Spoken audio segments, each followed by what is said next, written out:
ഈ പരിപാടിയിലേക്ക് അതായത് ഈ വിഷയത്തെക്കുറിച്ചുള്ള വിശദമായ ചർച്ചയിലേക്ക് ശ്രോതാവായ നിങ്ങൾക്ക് സ്വാഗതം.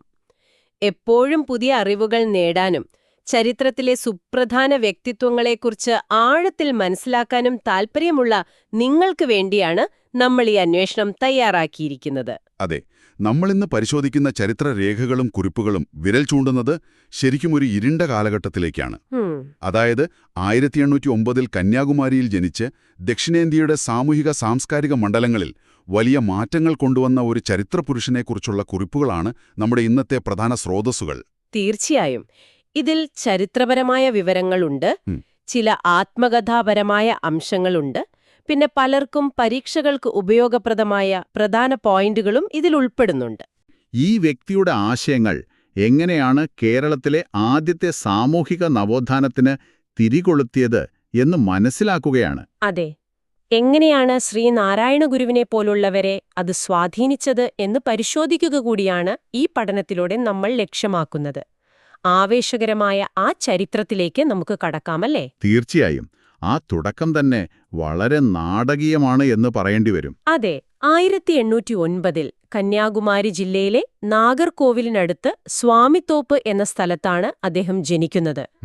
മാതാപിതാക്കൾ പൊന്നുനാടാരും വെയിലാളും.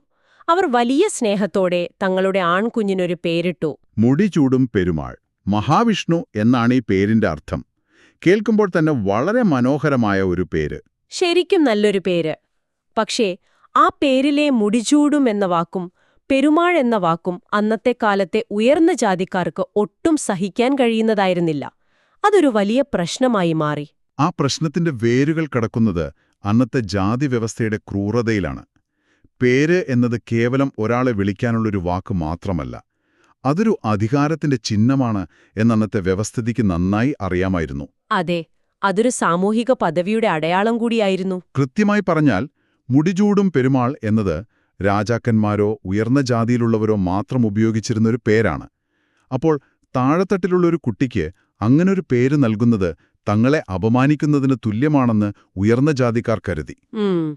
അവരുടെ ഭാഗത്തുനിന്ന് കടുത്ത എതിർപ്പും ശാരീരികമായ ഭീഷണിയുമൊക്കെ ഉണ്ടായി കാണും. തീർച്ചയായും. വലിയ ഭീഷണികളുണ്ടായപ്പോൾ ആ പാവം മാതാപിതാക്കൾക്ക് ഗത്യന്തരമില്ലാതെ തങ്ങളുടെ കുഞ്ഞിന്റെ പേര് മാറ്റേണ്ടി വന്നു. അങ്ങനെ അവർ അദ്ദേഹത്തിന് മുത്തുകുട്ടി എന്ന് പേര് നൽകി. ശ്രോതാവായ നിങ്ങളൊന്ന് ആലോചിച്ചു നോക്കൂ. ഒരു വ്യക്തിക്ക് ഇഷ്ടമുള്ള പേരിടാനുള്ള സ്വാതന്ത്ര്യം പോലും നിഷേധിക്കപ്പെട്ടിരുന്ന ഒരു കാലഘട്ടത്തിന്റെ നേർചിത്രമാണ് നമ്മളിവിടെ കാണുന്നത്. ഈ ഒരു സംഭവം അദ്ദേഹത്തിന്റെ ഉള്ളിൽ എത്രത്തോളം വലിയൊരു മുറിവാണ് ഉണ്ടാക്കിയിട്ടുണ്ടാവുക എന്ന് ഞാൻ ആലോചിക്കുകയായിരുന്നു.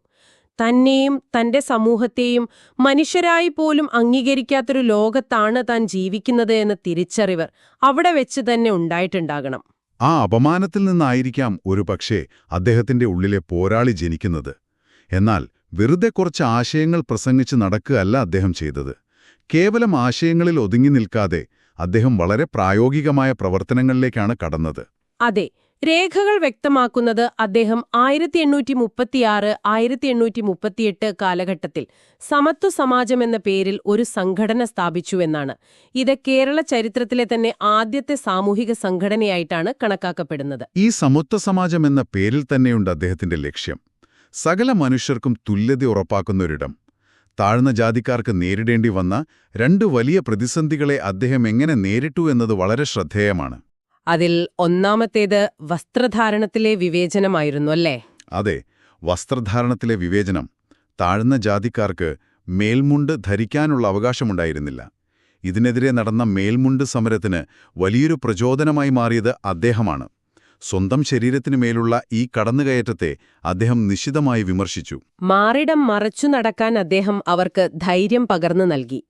രണ്ടാമത്തെ കാര്യം കുടിവെള്ള പ്രശ്നമായിരുന്നു. അതും ഇതിലും കടുത്തതായിരുന്നു. പൊതുകിണറുകളിൽ നിന്ന് വെള്ളമെടുക്കാൻ അവർക്ക് അവകാശമുണ്ടായിരുന്നില്ല. അവിടെയാണ് അദ്ദേഹത്തിന്റെ പ്രായോഗികമായ ഇടപെടൽ നമ്മൾ കാണുന്നത്. ഈ അവസ്ഥയെ അദ്ദേഹം ചോദ്യം ചെയ്യുക മാത്രമല്ല ചെയ്തത്, എല്ലാ ജാതിക്കാർക്കും ഒരുമിച്ചുപയോഗിക്കാനായി അദ്ദേഹം സ്വന്തമായി കിണറുകൾ കുഴിച്ചു. സ്വാമിത്തോപ്പിലെ മുതിരിക്കിണർ അഥവാ സ്വാമിക്കിണർ ഇതിന്റെ ഏറ്റവും വലിയ ഉദാഹരണമാണ്. പല ജാതികളിൽപ്പെട്ട മനുഷ്യർ ഒരേ കിണറ്റിൽ നിന്ന് ഒരുമിച്ച് വെള്ളം കോരുമ്പോൾ അവിടെ തകരുന്നത് നൂറ്റാണ്ടുകളായി അവരുടെ മനസ്സിൽ കെട്ടിപ്പൊക്കിയ വലിയൊരു മതിലാണ്. നല്ല വീടുകൾ നിർമ്മിക്കാനും വൃത്തിയുള്ള വസ്ത്രങ്ങൾ ധരിക്കാനും അദ്ദേഹം ജനങ്ങളെ ബോധവൽക്കരിച്ച കാര്യം കൂടി നമ്മൾ ഓർക്കേണ്ടതുണ്ട്. തീർച്ചയായും. വ്യക്തിശുചിത്വം എന്നത് ഉയർന്ന ജാതിക്കാരുടെ മാത്രം അവകാശമല്ലെന്ന് അദ്ദേഹം പഠിപ്പിച്ചു. അതുപോലെ സ്ത്രീ സമത്വം ഉറപ്പാക്കാനും അദ്ദേഹം വലിയ ശ്രമങ്ങൾ നടത്തി. ഈ സാമൂഹിക ഇടപെടലുകൾക്കൊപ്പം തന്നെ നമ്മൾ ആഴത്തിൽ മനസ്സിലാക്കേണ്ട മറ്റൊരു തലമുണ്ട്. അത് അദ്ദേഹത്തിന്റെ ആത്മീയവും മതപരമായ മാറ്റങ്ങളാണ്. അതെ, ആ മാറ്റങ്ങൾ വളരെ വിപ്ലവകരമായിരുന്നു. ക്ഷേത്രങ്ങളിൽ ഉയർന്ന ജാതിക്കാർക്ക് മാത്രം പ്രവേശനമുണ്ടായിരുന്ന കാലത്ത് അദ്ദേഹം എല്ലാ ജാതികളിൽ നിന്നുള്ളവരെയും പൂജാരികളായി നിയമിച്ചു. അതുപോലെ ഭസ്മം നൽകുന്ന രീതിയിലും അദ്ദേഹം വലിയ മാറ്റം വരുത്തി. ദൂരെ നിന്ന് എറിഞ്ഞുകൊടുക്കുന്ന രീതി മാറ്റി ഭസ്മം കൈകൊണ്ട് നേരിട്ട് നെറ്റിയിൽ തൊട്ട് നൽകുന്ന പുതിയൊരു രീതി അദ്ദേഹം ആരംഭിച്ചു, അല്ലേ? അതെ, തൊട്ടുനാമം എന്നാണ് അതിനെ വിളിച്ചിരുന്നത്. സ്പർശനത്തിലൂടെ മനുഷ്യർ തമ്മിലുള്ള സ്നേഹം കൈമാറുകയാണ് അദ്ദേഹം അവിടെ ചെയ്തത്. പിന്നെ അദ്ദേഹം നടത്തിയ ഏറ്റവും വലിയൊരു മാറ്റമുണ്ട്. ദക്ഷിണേന്ത്യയിൽ ആദ്യമായി കണ്ണാടി പ്രതിഷ്ഠ നടത്തിയത് അദ്ദേഹമാണ് എന്നത് എന്നെ ശരിക്കും അത്ഭുതപ്പെടുത്തി. അതൊരു വലിയ ദാർശനിക മാറ്റമായിരുന്നു. ക്ഷേത്രങ്ങളിൽ കരിങ്കൽ വിഗ്രഹങ്ങൾക്ക് പകരം അദ്ദേഹം കണ്ണാടികൾ പ്രതിഷ്ഠിച്ചു. ഈ ക്ഷേത്രങ്ങളെ അദ്ദേഹം വിളിച്ചത് നിഴൽത്താങ്കൽ എന്നായിരുന്നു. ഒരു നിമിഷം ആ കാഴ്ചയൊന്ന് സങ്കൽപ്പിച്ചു നോക്കൂ. വിഗ്രഹത്തിന്റെ സ്ഥാനത്ത് സ്വന്തം പ്രതിബിംബം കാണുന്നു. ദൈവം നിന്റെ ഉള്ളിൽ തന്നെയാണ് ഉള്ളത് എന്ന സന്ദേശം. മനുഷ്യരെല്ലാം തുല്യരാണെന്ന ബോധം അവർക്ക് ലഭിക്കാൻ ഇതിലും വലിയൊരു പാഠമില്ല. ഈ ആത്മീയ പ്രവർത്തനങ്ങളുടെ ഉള്ളടക്കം പരിശോധിക്കുമ്പോൾ സ്രോതസ്സുകൾ പറയുന്നത് അദ്ദേഹം സ്വയം മഹാവിഷ്ണുവിന്റെ അവതാരമാണെന്ന് പ്രഖ്യാപിച്ചു എന്നാണ്. അതെ, എന്നാൽ അവിടെയുമുണ്ട് ഒരു പ്രത്യേകത. സ്വന്തം ചിത്രം ആരാധിക്കുന്നതിന് അദ്ദേഹം ഒരിക്കലും അനുവാദം നൽകിയിരുന്നില്ല. തന്നെ ആരാധിക്കുന്നതിലല്ല, തന്റെ ആശയങ്ങൾ ഉൾക്കൊള്ളുന്നതിലാണ് കാര്യമെന്ന് അദ്ദേഹം വിശ്വസിച്ചു. ഇതിനിടയിൽ വളരെ പ്രസക്തമായൊരു ചോദ്യമുണ്ട്. എന്തുകൊണ്ടാണ് അദ്ദേഹം മറ്റൊരു മതത്തിലേക്ക് മാറാൻ ശ്രമിക്കാതിരുന്നത്? ഹിന്ദുമതത്തിലെ വിവേചനങ്ങൾക്ക് പരിഹാരം ക്രിസ്തുമതത്തിലേക്ക് മാറുകയല്ല, മറിച്ച് ഹിന്ദുമതത്തിനുള്ളിൽ നിന്നുകൊണ്ട് തന്നെ പരിഷ്കാരങ്ങൾ കൊണ്ടുവരികയാണ് വേണ്ടത് എന്ന ഉറച്ച നിലപാടായിരുന്നു അദ്ദേഹത്തിൻ്റേത്. ശരിയാണ്. ആ മതത്തിനുള്ളിൽ നിന്നുകൊണ്ട് തന്നെ അന്ധവിശ്വാസങ്ങൾക്കെതിരെ അദ്ദേഹം പോരാടി. കൂടാതെ ഹിന്ദുമതത്തിനുള്ളിൽ തന്നെ നിലനിന്നിരുന്ന ശൈവ വൈഷ്ണവ വൈരം ഒഴിവാക്കിയുള്ള ഒരു സൗഹൃദ സമീപനമായിരുന്നു അദ്ദേഹത്തിൻ്റേത്. ഇരുവിഭാഗങ്ങളെയും ഒരുമിപ്പിക്കാൻ അദ്ദേഹം ശ്രമിച്ചു. ഈ ഒരു സമന്വയമാണ് പിന്നീട് അയ്യാവഴി എന്ന പേരിൽ വലിയൊരു പ്രസ്ഥാനമായി മാറിയത്. അദ്ദേഹത്തിന്റെ പ്രധാന കൃതികളായ അഖിലത്തിരട്ട്, അതുപോലെ അരുൾനൂൽ എന്നിവയെക്കുറിച്ച് നമ്മുടെ രേഖകൾ പ്രത്യേകം പരാമർശിക്കുന്നുണ്ട്. ഇതിൽ ചരിത്രപരവും ദാർശനികവുമായ ഒട്ടേറെ ഉള്ളടക്കങ്ങൾ ഉണ്ട്. ധർമ്മയുഗം സ്ഥാപിക്കുക എന്ന ലക്ഷ്യത്തോടെയാണ് അദ്ദേഹം അയ്യാവഴി ദർശനം ആരംഭിച്ചത്. എല്ലാ മനുഷ്യരും തുല്യരായി ജീവിക്കുന്ന ഒരു ലോകം. എന്നാൽ ഈ ധർമ്മയുഗം സ്ഥാപിക്കാൻ അദ്ദേഹം നേരിടേണ്ടി വന്നത് വലിയ സാമ്രാജ്യങ്ങളെയായിരുന്നു.